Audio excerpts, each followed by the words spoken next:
everybody. I am Diana Holmes from Branksome Hall, Asia. Welcome to a lesson about blended learning and differentiation in the English classroom. First, let me introduce myself. I'm an English teacher and an EAL literacy coach here at Branksome Hall, Asia. I have 16 years of teaching experience both internationally and in U.S. public schools. I have a graduate degree in education from Johns Hopkins University, and I've done a lot of postgraduate work in literacy coaching at the University of Maryland and administration at Hood College. An overview of today, we're going to talk a little bit about the 21st century learner, possibilities for the 21st century classroom, blended learning in the English classroom, and a couple of differentiation strategies in the English classroom.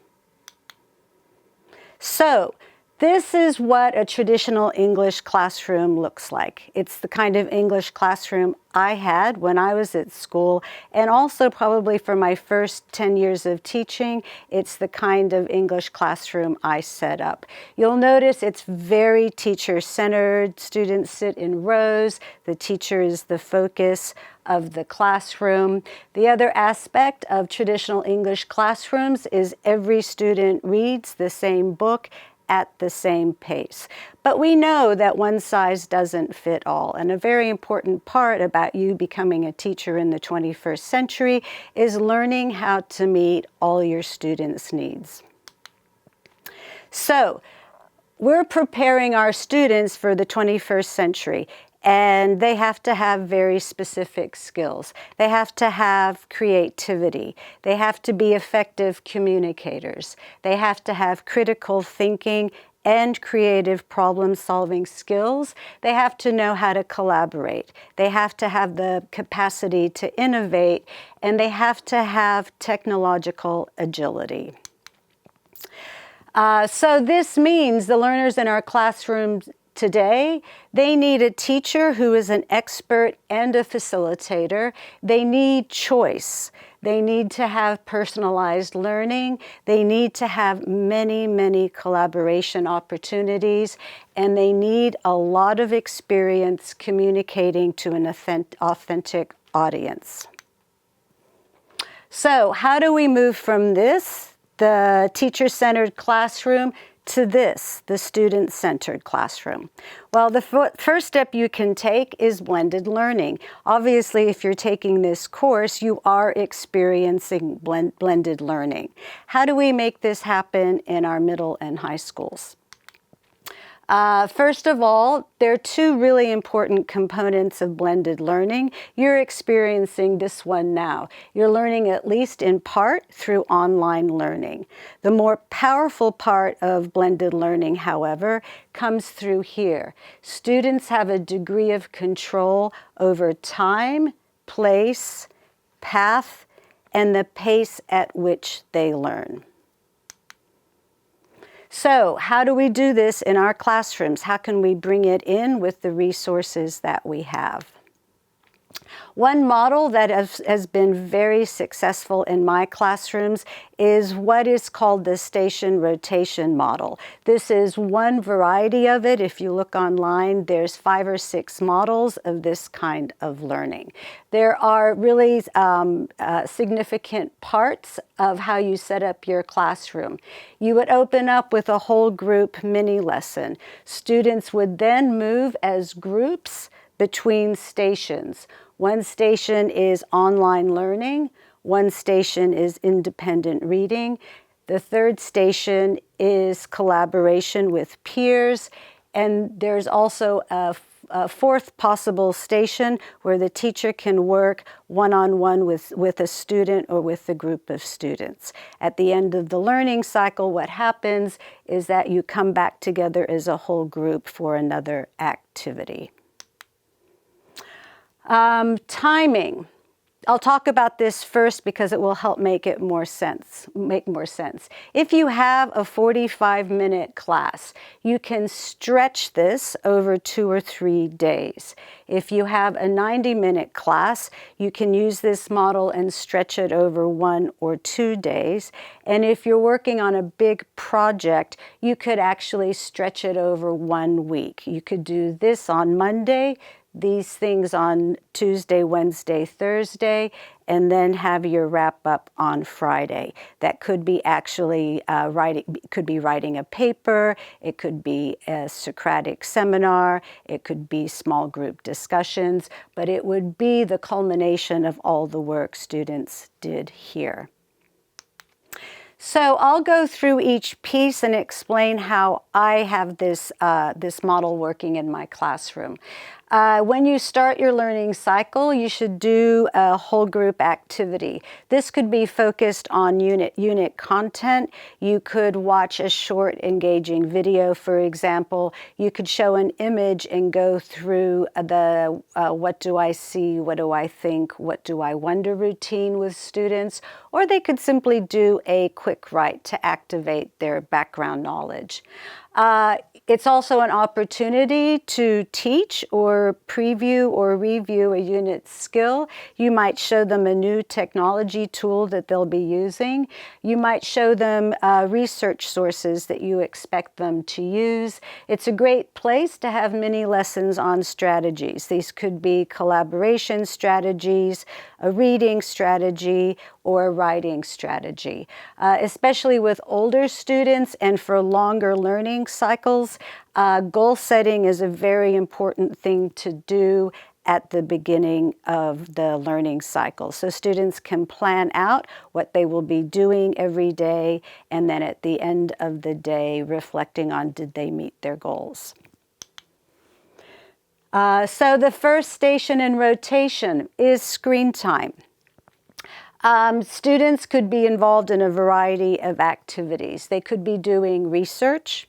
They could be creating inquiry-based media products. This could be a video, a presentation, a blog. It could be a writing task. They could be doing online skills practice, especially for grammar and vocabulary, or they could be working on a hyperdoc or playlist. This is what I will cover in a few minutes.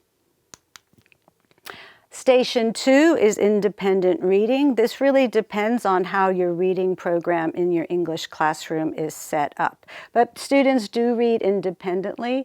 They might be reading the unit text. They might be reading text sets or readings that are connected to your main text, or you might be giving them the opportunity to read a book of their choice.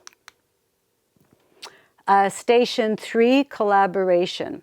So students, there's no technology involved here. Students are collaborating together, hopefully in a structured way. They could be doing a literature circle. They could be responding to their reading.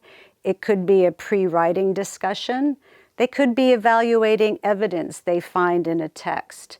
If you are involved with drama or you're teaching Shakespeare or poetry, it could be an opportunity for a performance rehearsal. And if they're creating a product together, it certainly can be used as a product planning session.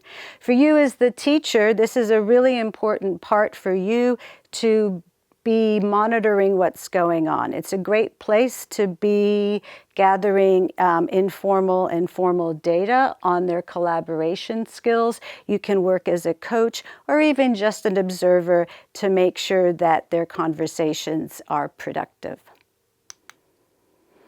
There's an alternative station depending on the needs of your students. While all the other students are in their rotations, you can be providing some direct instruction one-on-one or with a small group. If you've had a student who's been absent, this is a great time for you to work with that student for 10 or 15 minutes to get them on the road to catching up. You might need to reteach some concepts. You might need to reassess a student who did not perform well on a previous assessment. You might need to provide an alternative assessment for a student. And again, this can be a very small group, one student or a small group reviewing concepts. So, and at the end of the learning cycle, whether it's 1 day, 2 days, 3 days, or an entire week, you have some kind of whole group wrap up. It's really important to leave the time for this part of the rotation. It could be a progress check, find out how far people got. It's a very good time for students to do a written or oral reflection. It could be a simple exit ticket or a checking for understanding. If you're using the goal-setting model within your learning cycle, it's a good time for students to be able to plan their next steps. So, as you put the station rotation model into place, I really would like you to keep some things in mind. These are the things I've learned from experience. Students need a lot of practice and support as they become active, independent learners. It could be you're the only teacher in your school using a model like this, and in every other classroom they've been sitting in rows, for example. They do need practice and support, and you need to build this into your planning. In my experience with middle schoolers, practicing the rotations can take as many as 5 days. Usually the first day of practice, I would show them an overview exactly like the one I'm showing here, and we would practice. But I would have them in rotations only for 5 or 10 minutes to get them moving efficiently from one station to another. It's also a good time before you start to consider creating classroom agreements about 2 really important things. How do we move from one station to the other? What things are we bringing with us? Where are their backpacks? Is it a huge movement of coats and backpacks, or are all those things put to the side when they first start? It's also a good opportunity to really talk about noise level.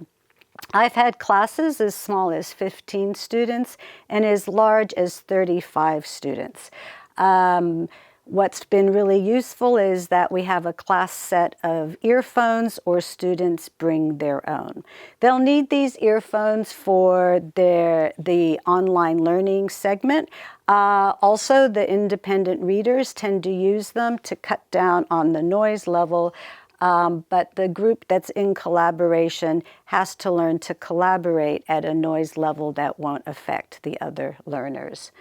Lastly, please keep in mind that innovation involves a steep learning curve for both your students and for you as the teacher. You will make a lot of mistakes, but it's worth it, I promise you.